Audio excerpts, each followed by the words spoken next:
So my gray hair amounts to something. I was on a call last week with a business owner, and they asked, how do you balance the work and the life? How do you handle it all? The stress of a growing business. Well, let me tell you, if you don't handle it, it's going to handle you. And so the best way to do that is every time you have a wonderful idea, write it down. Find a place to put things in what I call a simmer pot. Maybe it's an open document, maybe it's an interactive collaborative software, whatever it is.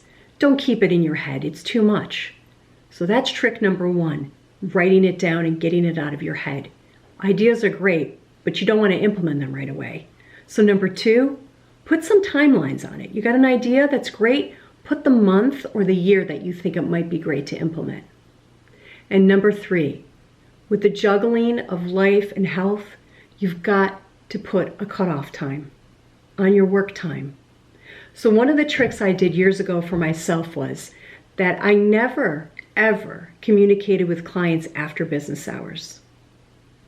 I held back my communications. Maybe it was an email that I was going to send. I put it on a delay response for the next morning.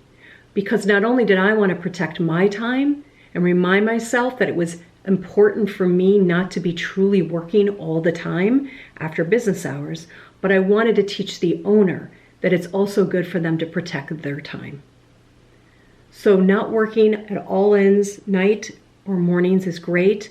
Another thing, when you're working on the business after quote business hours, work on yourself. Work on the business, not in the business. Meaning do something good for yourself that will help the business be scalable and extract you from the day-to-day. These are really important tips, and I hope you take them to heart, because there's nothing better than a thriving business with an owner that's energized to bring it to new heights of success.